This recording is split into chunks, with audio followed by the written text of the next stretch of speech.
Hey, what's up, Called? My name is Landon, and if you're joining us at any location, I am so glad that you're here. And if this is your first time, I am especially glad, and I am super glad that you're here. And just a couple announcements before we really get started. You probably heard next week we have our Easter celebration. That means all locations will be together. It's going to be from 6:30 to 8:30 at Kavai Church. You don't want to miss it. Bring your friends. Turn to someone and tell them, bring your friend.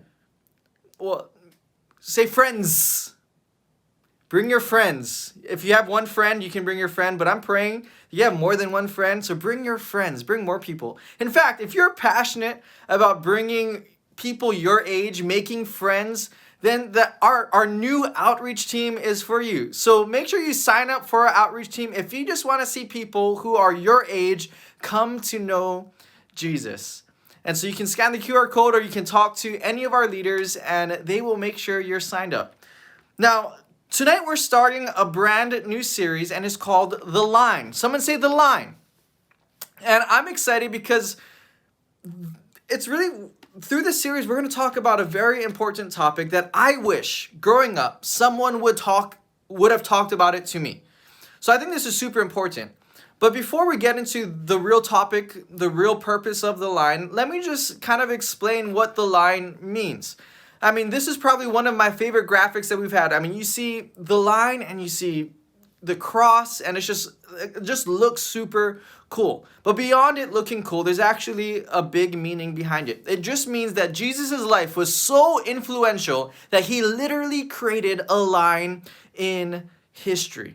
I mean, he created a line, and that's why we see in our textbooks when we are at school that we see some dates that have BC, which means before Christ, and some dates that has the letters AD, which means Anno Domini, and it just means the year of the Lord, the birth when Jesus was actually born. So we have before Christ, and we have his life, and it is his life that created a line in history. His life was so influential that it did that, and the entire world pretty much agreed that it was okay to do. So with a life that is so influential, why do you and I sometimes doubt that life? Why do you and I sometimes question God, question Jesus? That is what the line is about. This series is about the topic of doubt. Someone say doubt. Now, depending on how you grew up, depending on maybe, the ministry background you come from or the church that you're at before, depending on where you currently are, doubt, that word doubt, can kind of be like a bad word. I mean, you may think that doubt is like the opposite of faith. Well, I want to share with you some things that I wish was shared with me. The first thing I wish was shared with me was doubt was normal. Doubt is normal. You and I, we are going to doubt. We might have a small doubt. We might have a big doubt. We might have doubt that leads us into a deeper relationship with Jesus, or we might have doubt that is dangerous. No matter who we are all going to doubt in one way, shape, or form. And the second thing I wish I knew was that doubt can be a good thing. I think that it just sounds like such a bad thing that we want to stay away from it. When we think we're doubting, we think that we are doing the worst thing possible. But the truth is, doubt can be a good thing. If, someone say if, we have the right stance. Doubt can be a good thing if we are standing on the right thing. What do I mean by that? Well, actually, we're going to be talking about this part of doubt a lot next week. But just to give you a glimpse, the word doubt really in Greek is the word distasi. And if we break down that word distasi, it has two parts. It has dis, which is where we get the word duo. And it has stasi, which we get the word stance. And so distasi really just means to stance. And doubt really means that too. It means that we are standing on two things. So doubt can be a good thing, and it can draw us deeper into a relationship with God, or it can be a dangerous thing. The difference that will distinguish whether our doubt will be good or bad is our stance. It's our stance. I mean, this is what the GUM was about. If you had the right stance, the right balance, the right positioning, you would win the game. In the same way, if we doubt with the right stance and we're standing on the right thing, it can be a good thing. Again, we're going to be talking about all of that next week. You're not going to want to miss it. That's why. Be there next week. It's going to be good. But for tonight, we're going to talk about just the simple things that I wish I knew about doubt, how to deal with doubt. Before we get to doubt being a good thing, let's try to rewire our mind with when we are experiencing doubt. What are some of the first things we should do? So we're going to read a scripture, and this is actually a very popular scripture. It comes from Matthew chapter 14, and you may know it by the story of Jesus walking on water, but you also may know it by the story of Peter walking on water. Just to kind of set it up, Jesus wasn't with his disciples. His disciples was in a boat, and a storm was starting to hit. There was big waves and wind, and so the disciples were in a storm. Then all of a sudden, late at night, Jesus comes just strolling in, walking on water. It's crazy. And so the disciples are freaking out. They think it's a ghost. And then Peter, one of Jesus' disciples, realized, hey, wait, I think that's Jesus. And so he asked, hey, Jesus, is that you? And so this is where we're going to read from in Matthew chapter 14, verse 29. So right before this, again, Peter says, Jesus, is that you? And Jesus basically says, yes, it is. And so Peter says, hey, if it really is you, then you tell me to come out and walk on water too. And so this is Jesus' response.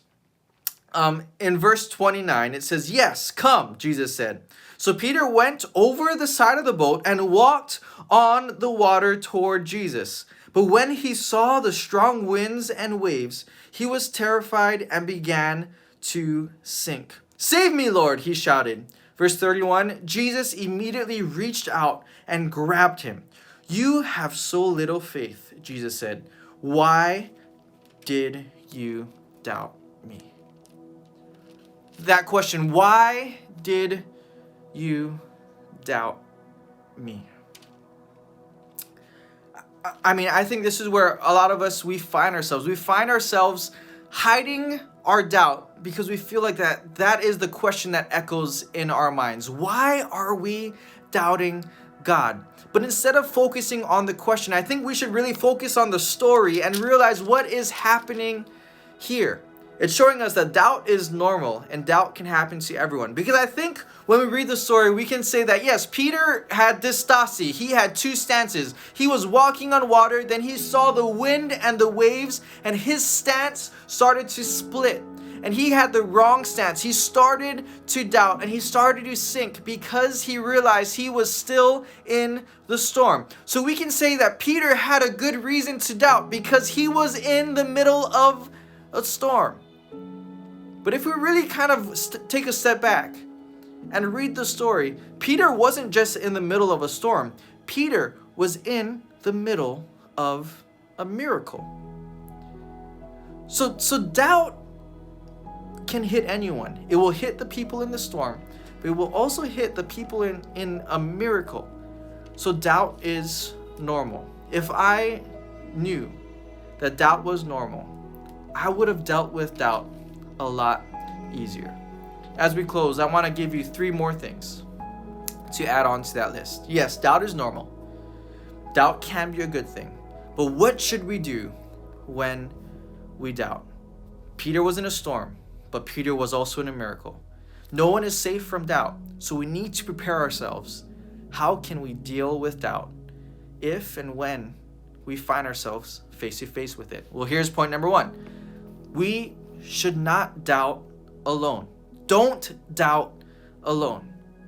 What does that mean? Well, it means, point number 2, that we need to bring our doubt to trusted friends. Don't doubt alone, and we need to bring our doubt to trusted friends. Again, it's all about our stance. When we bring our doubt to friends, we need to make sure that we're bringing our doubt to people who also love God. bringing your doubt to some of the called leaders. This is a safe place. If I knew that doubt was normal and that there was a safe place where I could bring it, I would have brought it. So don't doubt alone. Bring your doubt to trusted friends, or maybe bring your doubt to some of the called leaders or some of the people in this ministry. And point number 3 is bring your doubt to Jesus. There's nothing too big or too small for God. Jesus is bigger than your doubts. That took me a while to realize, but when I did, there is a lot of peace from that. That you need to doubt your doubts, but you need to realize that Jesus is bigger than your doubts. He's not afraid of your questions. He's not afraid of your doubts. He is there to love you. And I love that in this scripture that even when Peter began to doubt and he, in result, began to sink, what does Jesus do? Jesus immediately reached out his hand and grabbed him. That when you start to doubt, when you bring it to Jesus, and when you are in the presence of God, he's going to reach out and he's going to grab you. So those are some of the things that we need to do and we need to know when we may face doubt. We can't doubt alone. We need to bring our doubt to trusted friends. We need to bring our doubt to Jesus. And next week, we're going to really continue on what it looks like to bring our doubt to God. But with that said, let's close our eyes, let's bow our heads as one of your called ministry leaders comes up and closes you in prayer.